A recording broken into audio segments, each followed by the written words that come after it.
SASDOவின் பிரதான செய்திகள். தலைப்புச் செய்திகள். ஹெலியவுக்கு எதிரான வழக்கின் முக்கிய அறிக்கையில் அதிர்ச்சி தகவல். சிக்கொண்ட இலங்கை மக்கள் நடவடிக்கை எடுக்காத அரசாங்கம்.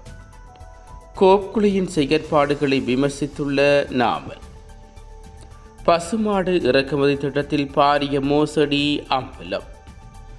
திடீரென வெட்டப்பட்ட வீதி அவதியுறும் விவசாயிகள். டம்பை எச்சரித்த ரஷ்யா, பேரழிவின் விளிம்பில் உலகம். தொடர்பன விரிவான செய்திகள். தாயக செய்திகள். முன்னாள் அமைச்சர் கெஹலிய ரம்புக்வெல உட்பட 11 பேருக்கு எதிராக தொடக்கப்பட்டுள்ள வழக்கில் முக்கிய அறிக்கை ஒன்று நேற்று நீதிமன்றத்தில் சமர்ப்பிக்கப்பட்டுள்ளது. தரம் குறைந்த மருந்து பொருட்களை இறக்குமதி செய்து மோசடியில் ஈடுபட்டதாக முன்னாள் அமைச்சர் கெஹலிய உட்பட 11 பேருக்கு எதிராக வழக்கு தொடரப்பட்டுள்ளது. குறிப்பாக தரம் குறைந்த ஹியூமன் இம்யூனோகுளோபின் என்ற மருந்து இறக்குமதியில் பாரிய மோசடிகள் இடம்பெற்றதாக குற்றம் சாட்டப்பட்டுள்ளது. மாளிகாகந்த நீதிமன்றத்தில் இந்த வழக்கு நேற்று விசாரணைக்கு எடுத்துக்கொள்ளப்பட்ட போது அறிக்கை ஒன்று சமர்ப்பிக்கப்பட்டுள்ளது. இந்த மருந்து வகையில் மனித உடலுக்கு தீங்கு ஏற்படக்கூடிய பாக்டீரியா வகை காணப்பட்டதாக அறிக்கையில் குறிப்பிடப்பட்டுள்ளது. இந்த மருந்து குறித்து உலக சுகாதார ஸ்தாபனத்தின் அங்கீகாரம் பெற்ற ஜெர்மனிய ஆய்வு கூடம் ஒன்றின் பரிசோதனை நடத்தப்பட்டுள்ளது. மேலும் புற்றுநோய்க்காக பயன்படுத்தும் நோக்கில் இறக்குமதி செய்யப்பட்ட மருந்தில் எவ்வித புற்றுநோய் எதிர்ப்பு மருந்துகளும் இருக்கவில்லை எனவும் வெறும் உப்பு மட்டுமே காணப்பட்டதெனவும் அறிக்கையில் குறிப்பிடப்பட்டுள்ளது. சட்டமா அதிபர் திணைக்களம் இந்த பரிசோதனை அறிக்கையை நேற்று நீதிமன்றத்தில் சமர்ப்பித்துள்ளார்.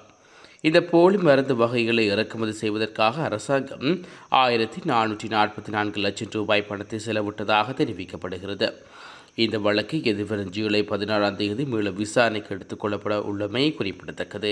ஈரான் இஸ்ரேல் யுத்தத்துக்கு நடுவில் சிக்குண்ட இலங்கை மக்கள் தரப்பில் அரசாங்கம் எந்தவிதமான நடவடிக்கையும் எடுக்கவில்லை என நாடாளுமன்ற உறுப்பினர் காதர் மஸ்தான் தெரிவித்துள்ளார். நாடாளுமன்றத்தில் நேற்றைய தினம் உரையாற்றும் போதே அவர் இதனை குறிப்பிட்டுள்ளார். அத்தோடு இஸ்ரேலில் சிக்கியுள்ள இலங்கையர்களை பாதுகாப்பாக மீட்டு நாட்டுக்கு கொண்டுவர நடவடிக்கை எடுக்க வேண்டும் எனவும் அவர் கோரிக்கை விடுவித்துள்ளார். மேலும் ஈரான் மீதான இஸ்ரேல் கொடூரமான தாக்குதலையும் வன்மையாக கண்டிப்பதாகவும் அவர் கூறியுள்ளார். நாடாளுமன்ற பொது நிறுவனங்கள் குழு ஒரு நேரடி நிகழ்ச்சி போன்றது. ஏனெனில் அந்த குழுவுக்கு ஆவணங்களை சமர்ப்பிக்கவும் விவாதத்துக்கு அழைக்கவும் மட்டுமே முடியும் எனவும் பொதுஜன பெரமுனவின் நாடாளுமன்ற உறுப்பினர் நாமல் ராயபக்ச தெரிவித்துள்ளார். அத்துடன் கோப் குழுவின் தவறு செய்பவர்களுக்கு எதிராக நடவடிக்கை எடுக்க அதிகாரம் இல்லை.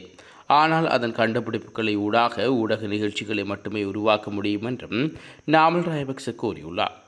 ஊழலை தடுக்க எந்த நடவடிக்கையும் எடுக்க கோப் குழு தவறிவிட்டது என்று நாமல் ராயபக்ச கூறியுள்ளார். கறவை மாடு இறக்குமதி திட்டத்தால் ஏற்பட்ட இழப்புகளுக்கு 21 லட்சத்தை தாண்டியுள்ளதாக வீட்டு வசதி துணை அமைச்சர் DP சரத் நாடாளுமன்றத்தில் தெரிவித்துள்ளார். எதிர்க்கட்சியினர் எங்களை மிகவும் நேசிப்பது போல் பேசுகின்றார்கள். திருட்டில் ஈடுபட்டு வரும் எவரும் எதிர்காலத்தில் கைது செய்யப்படுவார்கள். ஈரான் இஸ்ரேல் போர் பற்றி எதிர்க்கட்சி தலைவர் பேசியுள்ளார். இழப்பு பற்றி அவர் பேசினார். அதை பற்றி பேசுவதை விட மாற்று வழிகளை பற்றி பேசுவது நல்லது. இந்த கதைகளால் மக்கள் பயப்படுகிறார்கள்.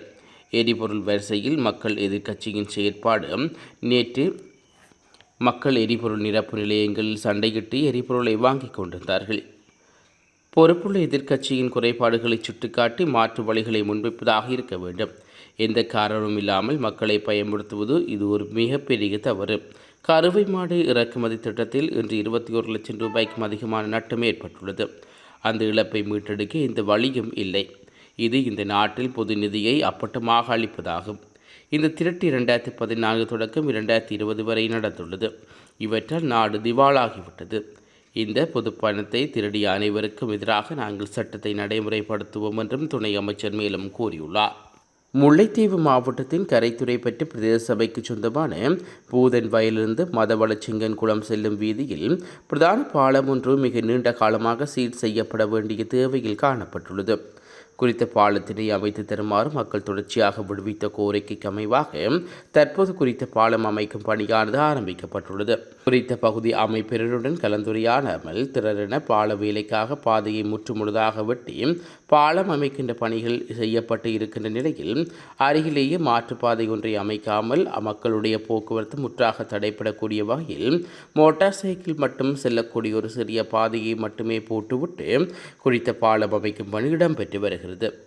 இந்நிலையில் குறித்த பகுதியூடாக விவசாய நடவடிக்கைகளுக்கு சென்ற மக்கள் பாதிக்கப்பட்டுள்ளார்கள். குறிப்பாக கச்சான் காணிகளுக்கு செல்கின்ற மக்கள், வயல் நிலங்களுக்கு செல்கின்ற மக்கள் தங்களுடைய வயல் நிலங்கள் மற்றும் கச்சான் காணிகளை மூலப்பொருட்கள் அல்லது முடிவுப் பொருட்கள் கொண்டுவர முடியாத இக்கட்டான நிலைக்கு தள்ளப்பட்டுள்ளார்கள். குறிப்பாக சிறுபோக அறுவடை ஆரம்பித்திருக்கின்ற நிலைமையில் நேற்று முதல் அறுவடைகள் ஆரம்பிக்கப்பட்டுள்ள போதும் குறித்த அறுவடை நெல்லின் வீட்டுகளுக்கு கொண்டுவர முடியாத இக்கட்டான நிலைமைக்கு தள்ளப்பட்டுள்ளார்கள். அதிகாரிகளோடு தொடர்பு கொண்டு இதை பற்றி கேட்டபோது அதற்குரிய மாற்றுப்பாதை அமைத்து தர முடியாது என தெரிவித்ததாக அங்குள்ள மக்கள் தெரிவிக்கின்றார்கள்.